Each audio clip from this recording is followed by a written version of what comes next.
7월 18일 화요일 새벽 예배를 하나님께 드리겠습니다. 오늘 우리에게 주신 하나님의 말씀 예레미야 6장 1절에서 15절의 말씀입니다. 봉독은 10절에서 15절 말씀만 읽겠습니다. 내가 누구에게 말하며 누구에게 경책하여 듣게 할고 보라 그 귀가 할례를 받지 못하였으므로 듣지 못함도다. 보라 여호와의 말씀을 그들이 자신들에게 욕으로 여기고 이를 즐겨하지 아니하니 그러므로 여호와의 분노가 내게 가득하여 참기 어렵도다. 그것을 거리에 있는 아이들과 모인 청년들에게 부으리니 남편과 아내와 나이 든 사람과 늙은이가 다 잡히리로다. 내가 그 땅 주민에게 내 손을 펼 것인즉 그들의 집과 밭과 아내가 타인의 소유로 이전되리라. 여호와의 말씀이니라. 이는 그들이 가장 작은 자로부터 큰 자까지 다 탐욕을 부리며 선지자로부터 지상까지 다 거짓을 행함이라. 그들이 내 백성의 상처를 가볍게 여기면서 말하기를 평강하다 평강하다 하니 평강이 없도다. 그들이 가증한 일을 행할 때에 부끄러워하였느냐? 아니라 조금도 부끄러워하지 않을 뿐 아니라 얼굴도 붉어지지 않았느니라. 그러므로 그들이 엎드러지는 자와 함께 엎드러질 것이라.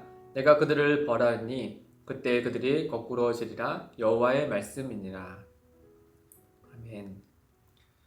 제가 매 주일 아이들에게 설교를 하면서 이제 아이들의 표정을 이제 자세히 보곤 하는데요. 아이들이 이 말씀을 이해했는지 안 했는지 이 표정을 보면은 어느 정도 제가 감을 잡을 수 있기 때문입니다. 그 중에 이제 몇몇 친구들이 아주 바른 자세로 뚜렷하게 저를 쳐다보는 친구들이 있어요. 매 주일 말이죠. 좀 기특하죠. 그런데 가끔씩 평소에는 그렇지 않은 친구인데 아주 똑바로 앉아서 또렷하게 저를 쳐다보는 친구가 있어요. 그래서 저도 모르게 그 친구의 이제 말씀을 잘 듣고 있는지 질문을 하게 되면은 그 순간 알아찹니다. 그 아이가 저를 쳐다보고 있지만 생각은 다른 곳에 있다라는 것을요.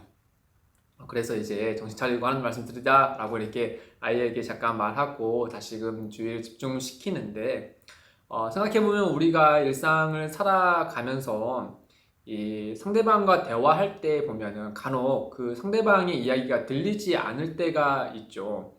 뭐 예를 들어 주변에 소음이 많을 때나 또는 상대방의 목소리가 작든지 또는 이제 마스크를 써서 하면은 그 사람의 입모양과 이제 표정이 보이지 않기 때문에 잘 들리지 않을 때도 있죠.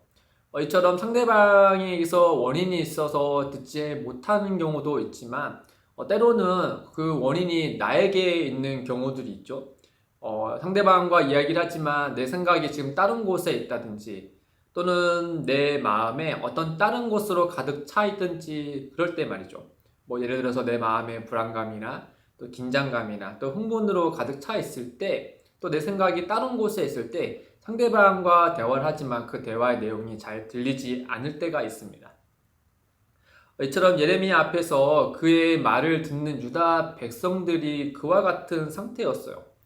그들이 하나님의 말씀을 듣고 있는 것 같지만 실은 듣지 않고 있는 상태였죠. 예레미야 6장 10절에 이렇게 말씀하지 않습니까?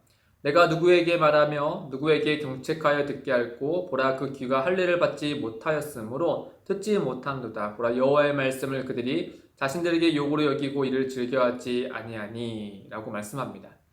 유다 백성들의 상태를 한마디로 표현하면 그 귀가 할례를 받지 못하였으므로 듣지 못하는도다. 그러니까 그냥 소리를 듣지 못하였다라는 뜻이 아니라 그들의 귀에 하나님의 말씀이 들렸음에도 불구하고 그 안에 다른 무엇이 가득 차 있어서 하나님의 그 말씀을 그 마음에 들이지 못하고 있다라는 뜻이죠. 이 귀에 할례를 받지 못하였다라는 말은 이 귀가 막혔다라는 뜻인데 이 공동 번역에서는 이렇게 번역합니다. 그들이 귀를 틀어막고 들으려고 하지 않았습니다. 하나님의 말씀을 그 마음으로 드리기를 거부했다라는 뜻이죠. 왜 이와 같이 됐을까? 그 원인은 무엇일까? 오늘 크게 한 두 가지를 생각해 보고 또 그것을 반면교사 삼아서 오늘의 일상 가운데 주의 말씀을 적용해 보면 좋겠습니다. 첫째는 그들이 왜 이와 같이 귀에 할례를 받지 못한 채 하나님의 말씀을 듣지 않았을까? 첫째는 그들의 마음에 탐욕이 가득했기 때문입니다. 예레미야 6장 13절에 보시면 이는 그들이 가장 작은 자로부터 큰 자까지 다 탐욕을 부리며 선지자로부터 제사장까지 다 거짓을 행함이라. 이 어린 아이에서부터 노인에 이르기까지 또 장로에 이르기까지 그들의 마음에 다 탐욕이 가득하였다라고 말씀하고 있습니다. 야고보서 1장 15절에 보면 욕심이 잉태하여 죄를 낳고 또 죄가 장성하여 사망을 낳는다라고 말씀하시죠. 디모데전서 6장 10절에도 보면 돈을 사랑함이 일만하게 뿌리다라고 말씀합니다. 그와 같은 탐욕이 그들의 마음에 가득했기 때문에 그들이 하나님의 말씀을 듣는 둥 마는 둥 하고 그 말씀을 듣지 않았다라고 하는 거죠.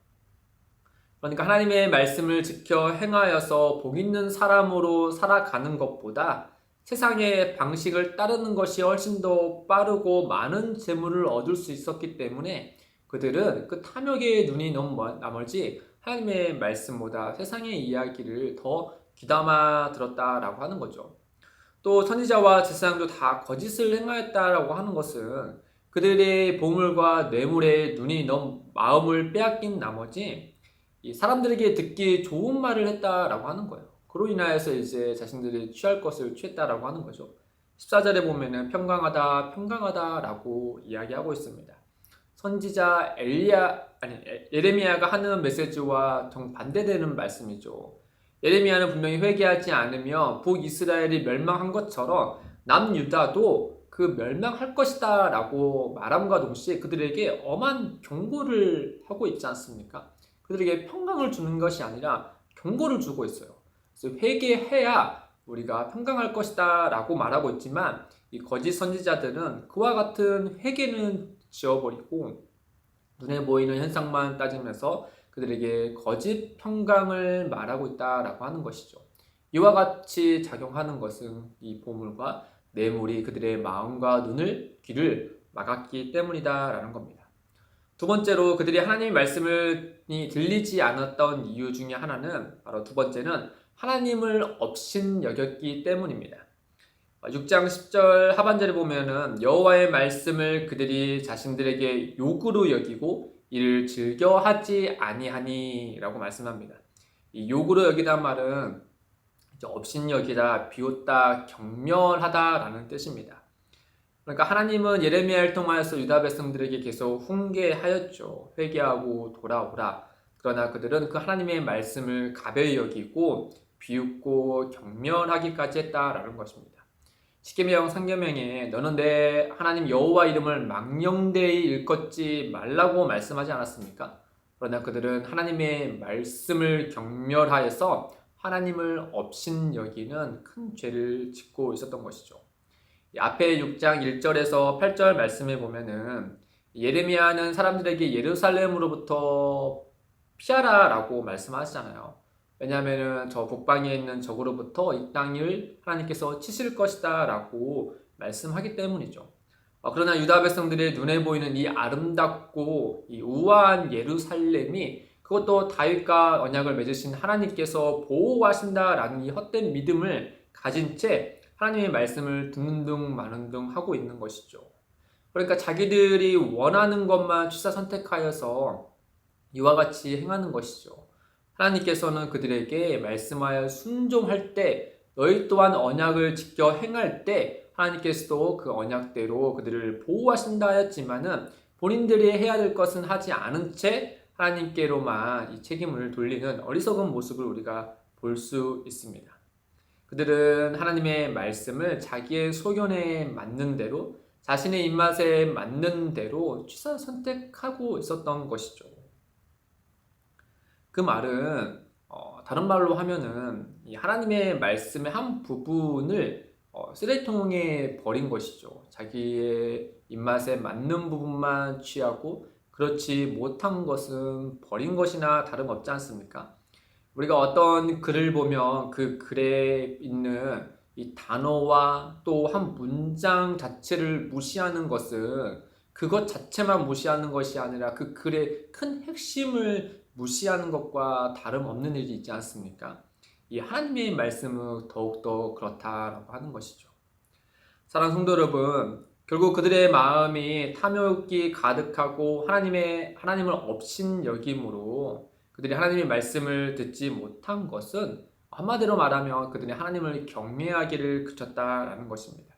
하나님을 경외하지 않으니 그 마음에 다른 무엇으로 가득 찼고 또 교만하여서 하나님을 업신 여기는 어리석고 큰 죄악에 빠진 것이죠. 이는 우리에게 오늘 살아가는 우리에게도 참 많은 큰 교훈을 줍니다. 우리가 개인의 경건 예배 때 하나님을 경외하는 것뿐만 아니라 우리의 일상 가운데 하나님을 경외할 때에 우리는 그 말씀을 귀담아 듣고 그 말씀을 내 상황과 또 뜻에 따라서 자르고 더하는 것이 아니라 그 말씀을 지켜 행할 수 있게 되는 것이죠. 왜냐하면 하나님을 진심으로 경외하기 때문입니다. 혹시 우리 중에 하나님의 말씀의 귀에 또 우리 마음에 들리지 않는 경우가 있으십니까? 또 우리의 일상 가운데 하나님의 말씀을 따르는 흔적이 보이지 않으십니까? 그렇다면 우리는 다른 무엇보다도 하나님 경외하기를 우선해야 됩니다. 우리가 진실로 하나님을 경외할 때 우리의 귀에 우리의 마음에 주의 말씀이 생생하게 능력 있게 들려질 것입니다. 그와 같은 은혜를 찾아가시기를 주님의 이름으로 축복드립니다. 함께 기도하겠습니다. 하나님 아버지, 먼저 우리에게 말씀해 주시고 사랑으로 우리의 삶을 인도해 주셔서 감사합니다. 그러나 날마다 우리를 인도하시는 하나님이심을 우리가 믿음에도 불구하고 연약한 우리는 하나님의 말씀보다 세상의 말에 더 귀를 기울일 때가 많습니다. 주님, 이런 연약한 우리를 용서하시고 우리를 은혜를 베풀어 주옵소서. 이제는 주님을 온전히 경외함으로 우리에게 주어진 그 일상을 바르게 살아갈 수 있도록 주님 역사하여 인도하여 주옵소서. 감사하며 예수님의 이름으로 기도드립니다. 아멘. 오늘도 두 가지의 기도 제목을 두고 기도하겠습니다. 첫째, 우리의 마음의 귀가 주의 말씀 듣기를 즐거워하게 하셔서 우리의 일상에 하나님 말씀을 드러내는 통로가 되게 하옵소서. 둘째, 기쁨이 되는 교회가 온전히 하나님을 경외함으로 주의 말씀을 믿음으로 능력 있게 선포하게 하옵소서. 이를 위해 함께 기도하며 나아가겠습니다.